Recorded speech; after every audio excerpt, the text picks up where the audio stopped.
Hey everybody, it is Kellen Nitro for Nitromaniac TV's Wrestling Unlimited coming at you again with another Nitro Stake. This one, the big one for January for sure.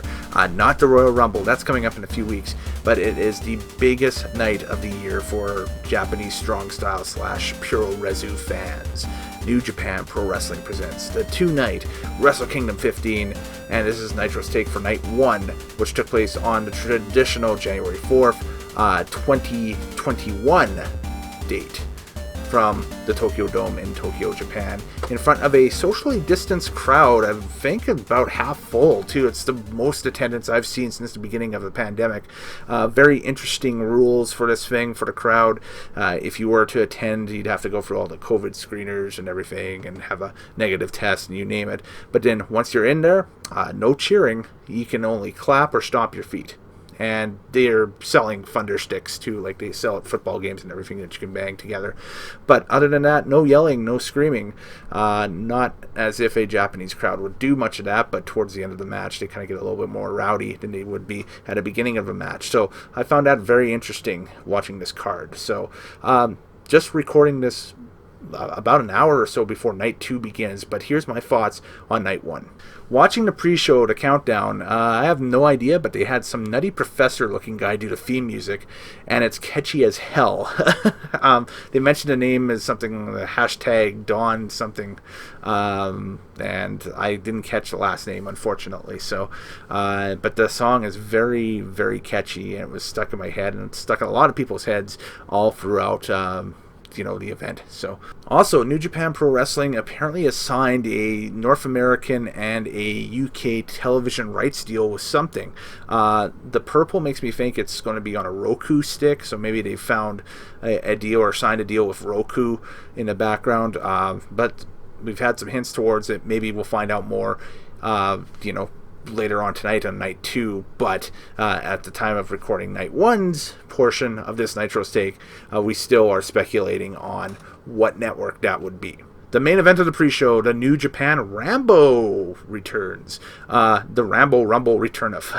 Yes, it used to be the New Japan Rumble, but now it is the New Japan Ramble. This match in past years has been one of the highlights of the year just because of the zany kookiness that comes up with this. 21-man gauntlet match run under Royal Rumble rules, where every minute a new superstar will show up, or new New Japan Pro Wrestling athlete will show up, and you can have legends, you can have icons. I mean, hell, one year Haku showed up in this thing, so it was pretty cool. Pinfall, submission, count out, disqualification, all, and throwing your opponent over the top rope are like the 5 ways that you can eliminate people. Actually, there's no count out, so there's only 4 ways, I should say.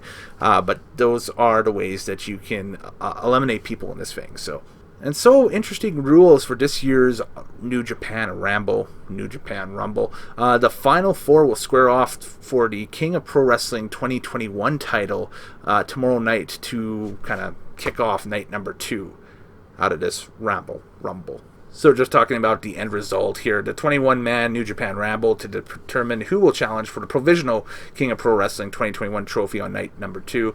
Runtime for this one was 34:40, and your surviving 4 going into this match are Chase Owens, Bad Luck Fale, both of the Bullet Club, LIJ's Bushi, and Chaos's Toru Yano, the reigning King of Pro Wrestling for 2020, who didn't even enter the match, and he is in it. What had happened was it ended up being Bushi, Fale, and Owens versus about 3 or 4 of the Young Lions left in the ring, and they easily dispatched the Young Lions, but Fale and Yano were basically just eye to eye with each other as Yano was making his way from the dugout. He got to 21st entrant. Chase Owens, by the way, drew number 1 and lasted all the way to the end of this thing, and wasn't even in the match, but ended up sticking around till the end. So hey, there we go. Sometimes it doesn't matter. Sometimes you just luck right into it. Try means nothing. Then after a 15-minute intermission to get everything set up for the main card, the same Nutty Professor-looking guy with the Don King hair introduces Riki Choshu for opening remarks, and we go right into the junior heavyweight #1 contendership match between El Phantasma of the Bullet Club and LIJ's Hiromu Takahashi. The winner gets Taiji Ishimori tomorrow night, and so night 2, and we found out that will be in the semi-final spot. So the second last match on night 2 will be El Phantasmo versus Hiromu Takahashi. ELP's gear is fairly sick. The match starts hot, and a huge bombs away by Hiromu on ELP after ELP berated Hiromu during instructions. ELP, though, hits a sunset flip, powerbomb to the outside, massive mid-rope moonsault by ELP on Hiromu to the outside. ELP goes for his mid-rope walk and gets bit by Hiromu, and then there's a wheelbarrow pile driver, and that's only a 2 count for Takahashi. But then ELP starts hitting all of the Bullet Club greatest hits coming up here. The one-winged angel attempt by ELP is countered by Hiromu, but a small package bomb by ELP only nets 2. ELP nails the ref and hits Hiromu with a low blow into a super Hurricane Rana, and it only nets a 2 count. ELP hits a Styles Clash and only nets a 2 count. Then something interesting. ELP attempts to hit the one-winged angel, but Hiromu counters it into a DVD into the corner. The CR2 attempt is forwarded into a small package, and Hiromu nets the 1-2-3. So the run time for this match was 17:46, a solid hot opener. And so Taiji Ishimori of Bullet Club versus LIJ's Hiromu Takahashi tomorrow night for the IWGP Junior Heavyweight title, which is a matter of minutes for me here, but it had already happened if you get a chance to watch this. It's wild how time works, right? IWGP World Tag Team titles were up next. G.O.D, the Gorillas of Destiny, taking on the Dangerous Tekkers, who are the champions, Zack Sabre Jr. and Tai Chi, accompanied to the ring by Doki from Suzuki-gun. Jado is with Loa and Tonga, and this is a hot start as these two teams tore it down during World Tag League. Actually, a really hot match between two heel teams. The G.O.D looks good until ZSJ tags in, and a ton of World of Sport Euro moves and such. But the Euro clutch pin only nets a 2 count. A near fall by G.O.D off of the assisted cutter only nets a 2 count. Jado calls for the super power bomb. ZSJ locks in a dragon sleeper on Loa on the top rope, and that breaks it up. Tekkers hit a doomsday superplex, only nets a 2 count. The socially distanced crowd clapping and banging the thunder sticks into this one. They're really into it. Gun stun by Tana, but Tai Chi nails a dangerous gut wrench suplex for only a 2 count. But here's the finish. Jado runs distraction as Tonga nails Tai Chi with Iska's metal glove, 1-2-3, and Bullet Club, your new tag team champs, and they have Iska's metal claw glove that Tai Chi kind of adopted for his own now. So 2 heel teams going head to head here, and 1 heel team out-heeled another heel team. So there we go.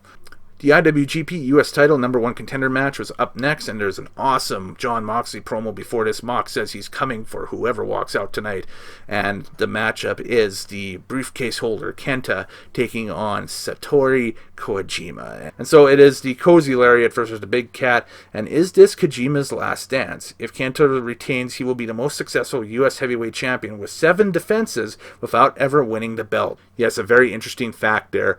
Kenta yet to hold the U.S. title, the IWGP U.S. title.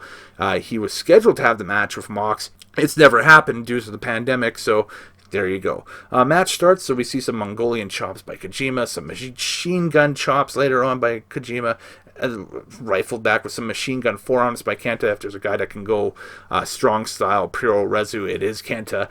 Kojima hits the DDT on the apron on Kenta. A double stomp by Kenta from the top, only nets 2. The Cozy Lariat attempt denied by Kenta, but then Kenta hits his finisher. Yes, he is the guy that kind of originated the go to sleep. It wasn't CM Punk. CM Punk just adopted that move later on in his career. This is the guy that created it. It's the go to sleep. It's Kenta. He nails it for the 1-2-3. Kojima though proves that he can still go. Runtime for this one was 14:12. The runtime for the tag team match for the IWGP Tag Team Championship was 19:18. So Three solid matches at this point in the card to really open things up. We get an ad for a brand new mobile game that New Japan Pro Wrestling is going to roll out in 2021 called Njpw Strong Spirits, and it will be available in English too, as well as Japanese. So good stuff there. And that brings us to another 15-minute intermission as they disinfect the ringside, the ropes, as part of the COVID protocol in having this event at Tokyo Dome. So it was a good time to get up, stretch the legs, do whatever. Hiroshi Tanahashi taking on the Great O-Khan. The Great O-Khan, of course, part of that new fractured group of Chaos, the Empire, and Tana still looks like $1 million. O-Khan dominating early using the power game here. Tana fights back, double chops and sling blades by Tana, but O-Khan is just this big guy, so he hits the big pump kick. Tana, though, skins the cat and hits a twist and shout, but the sling blade puts down the big man, but only for a 2 count. An eliminator attempt by O-Khan, which is his finish, kind of like a claw choke slam type maneuver. No dice, but the claw is locked in for the submission.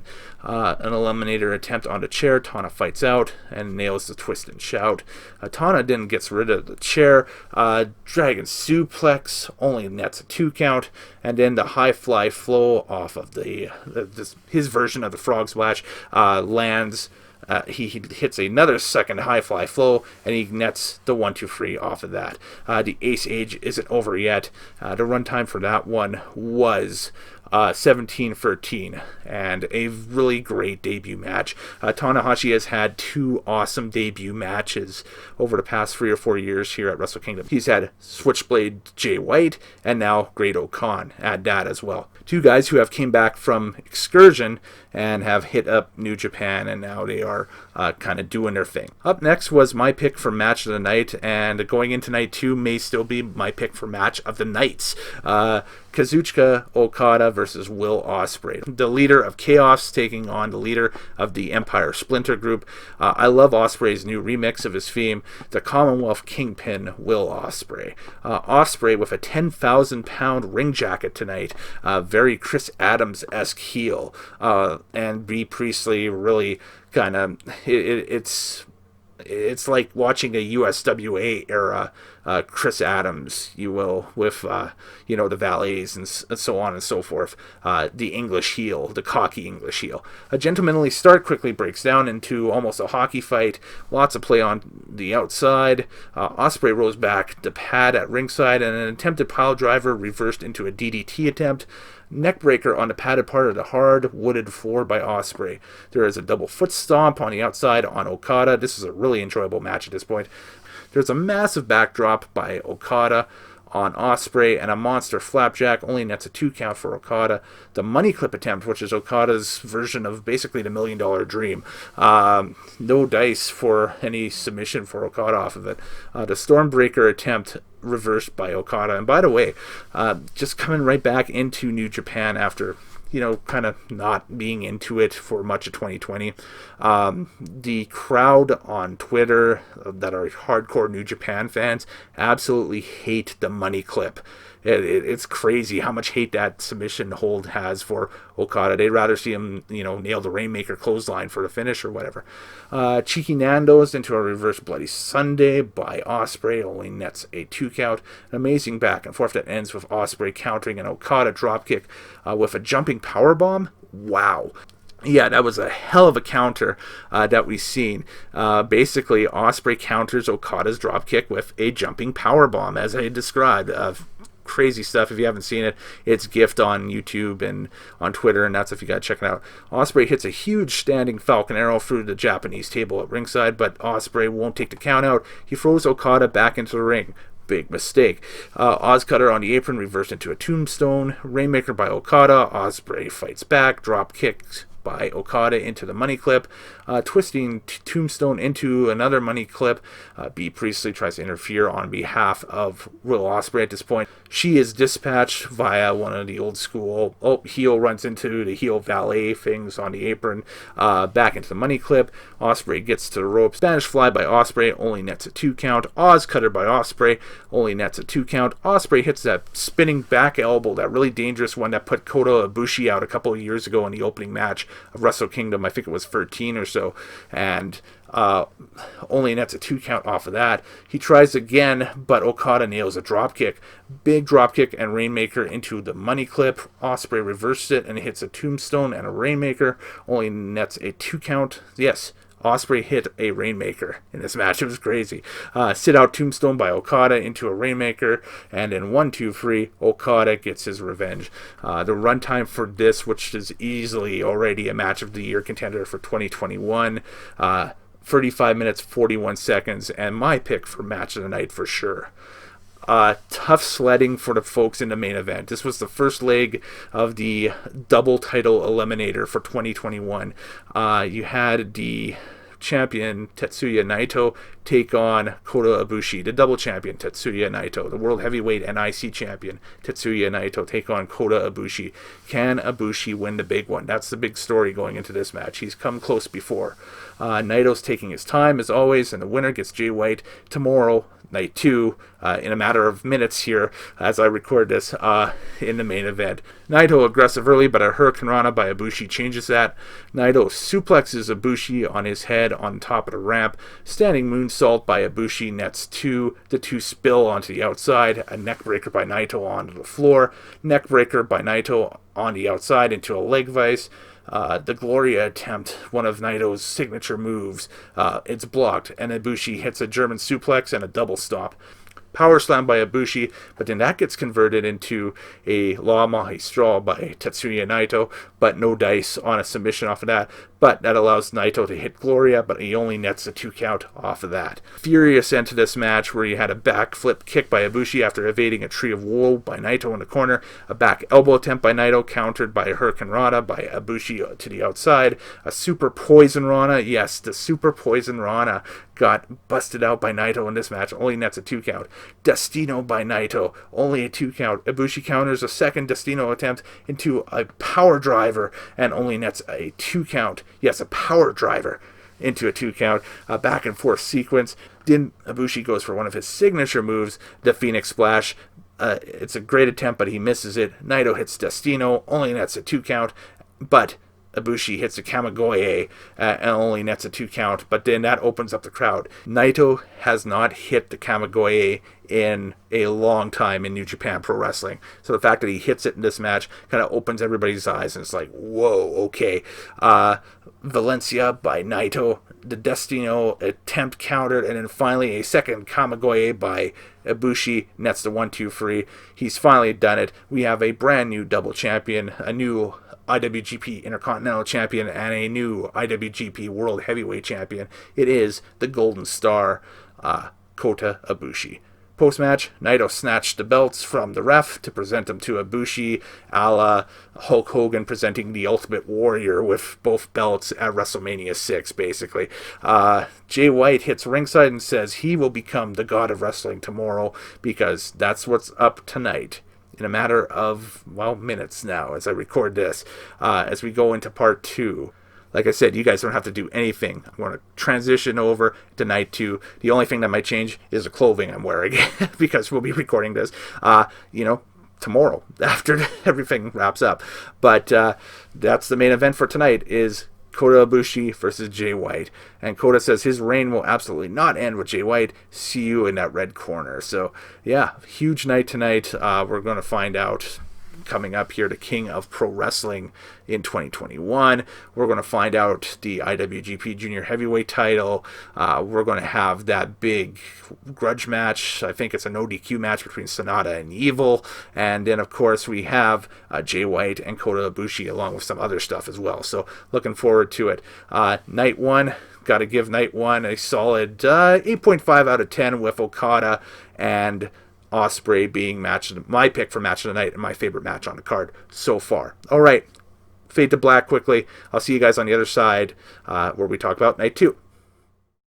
All right, after a quick wardrobe change, it's time for night 2, which took place on January 5th, 2020. Again, Tokyo Dome, again, Tokyo, Japan, in front of the exact number of people is in the 20,000 mark. I think it was 20,490 was a combined crowd over 2 nights. So maybe 10,000 plus on night 1, 10,000 plus on night 2 get you your 20,490.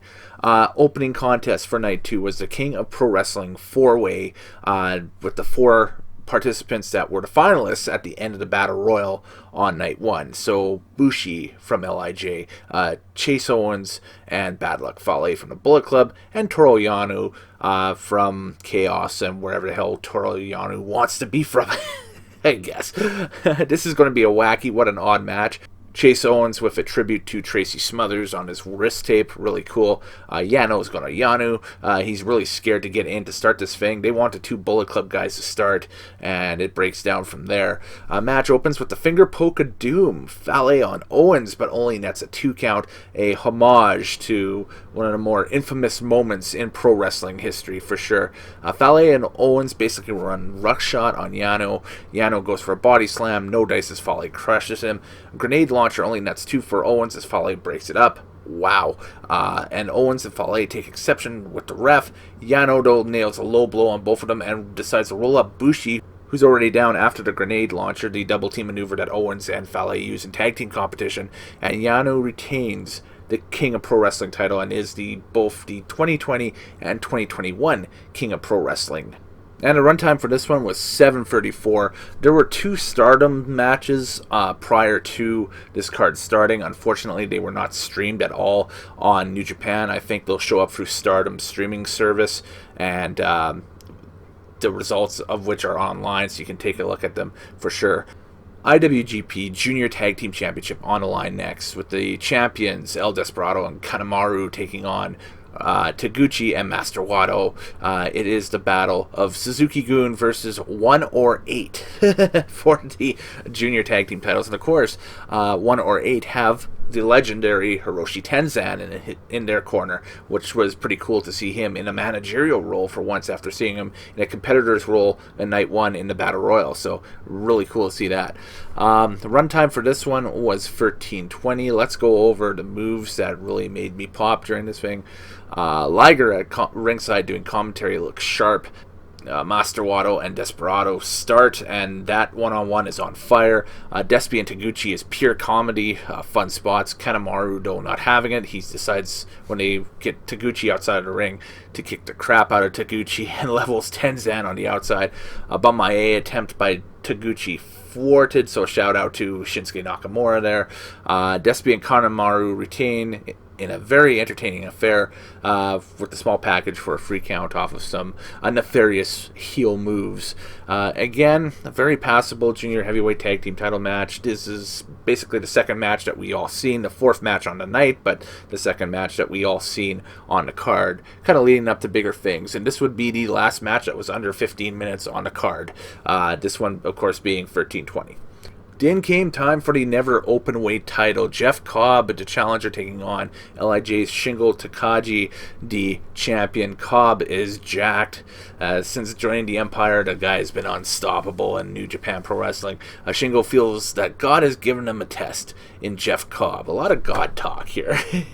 Fans are jacked for this one. Not even a 1 count off of a shoulder block by Shingo on Jeff Cobb. Some real nasty play on the outside. Cobb nails a release German on the outside on Shingo. Cobb attempts the razor's edge to the floor, but Shingo counters and a big plancha to the floor. Shingo dragon elbow only nets a 2 count.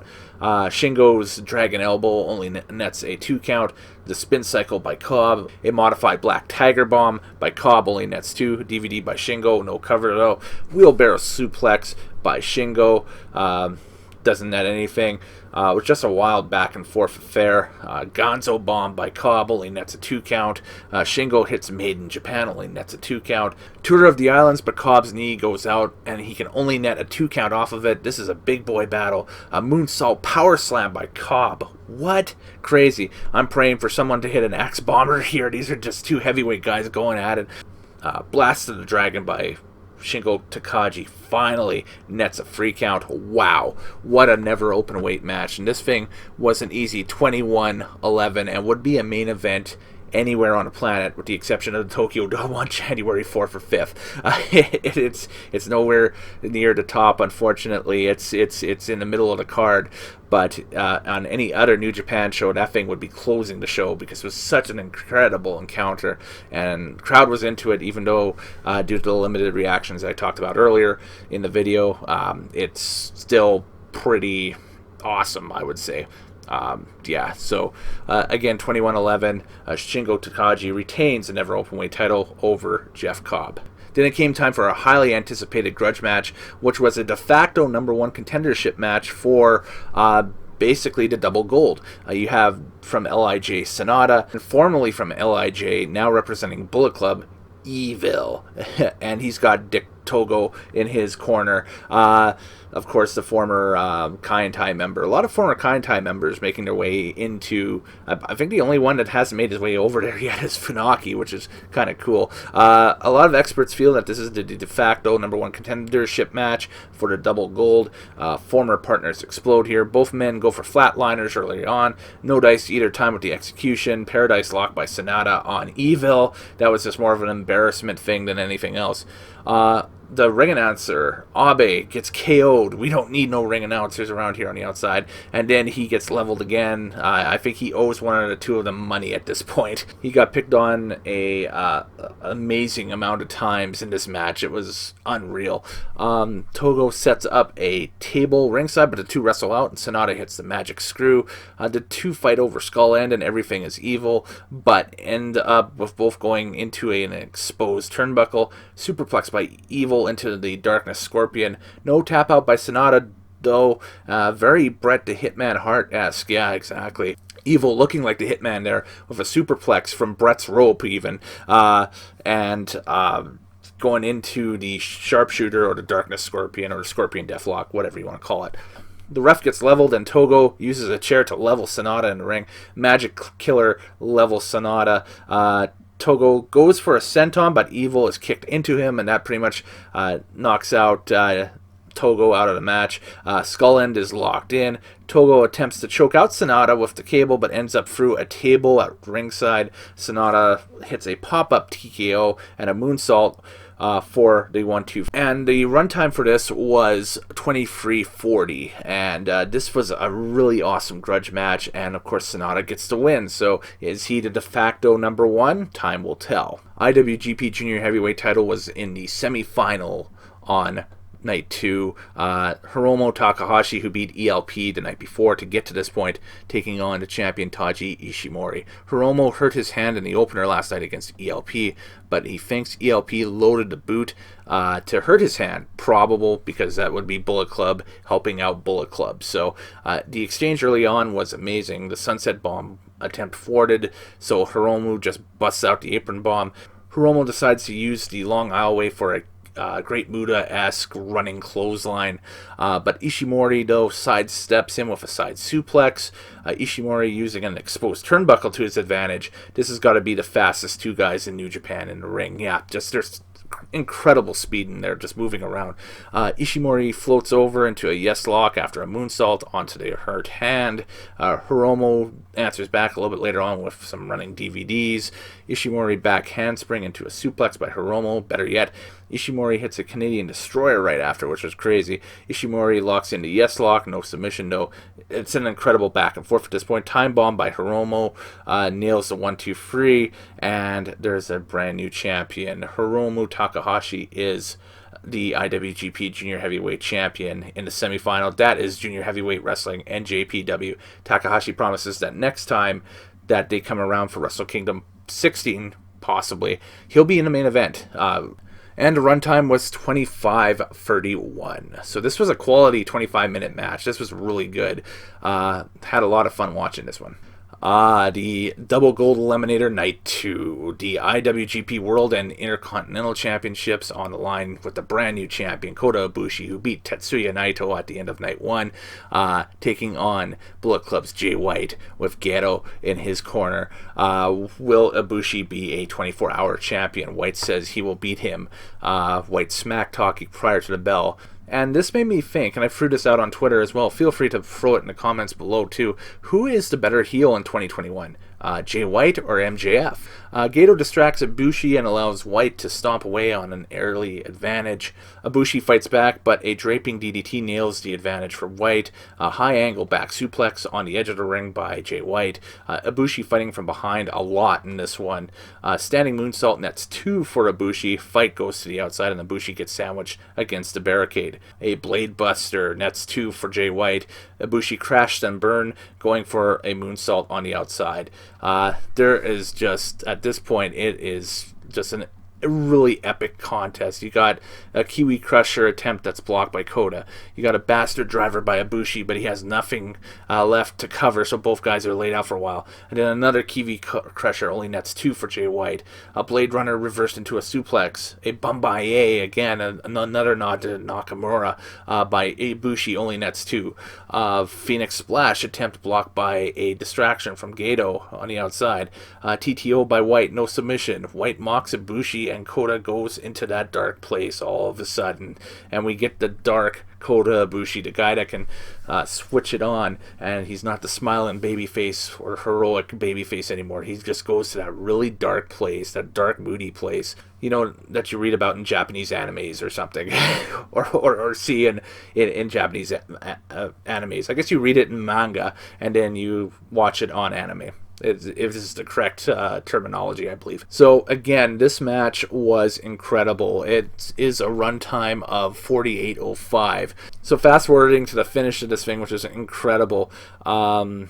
These guys were just exchanging like big time finishers here down the stretch of this thing in the last 10 minutes or whatever. We saw the Bloody Sunday by Jay White, a V-trigger by Kota, and then a Blade Runner attempt gets reversed into a lariat by Kota Ibushi. He hits a special reverse Kamigoye, which was eye-popping, and then it goes into another Kamigoye, but this time this nets the 1-2 for Kota Ibushi. Ibushi retains in 48 minutes and 5 seconds. It is the longest main event in Tokyo Dome history. Ibushi went over 70 minutes over 2 nights. So with both run times, the night before Ibushi defeats Naito in 31:18. On night 2, Ibushi defeats Jay White in 48:05.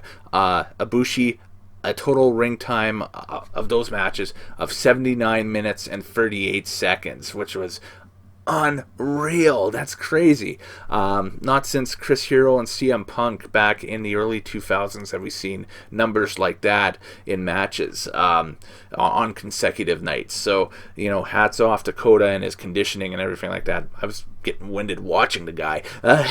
And yeah, it was incredible. Something to see for sure.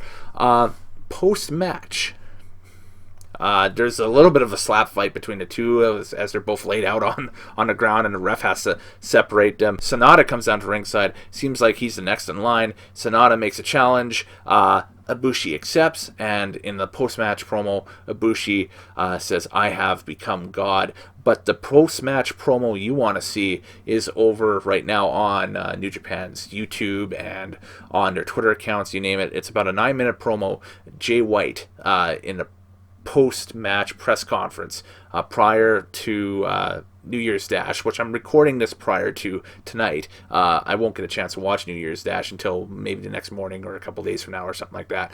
But prior to New Year's Dash, in the post-match from last night, Jay White basically saying that he's had enough of what? Of just coming up short, or has had enough of NJPW.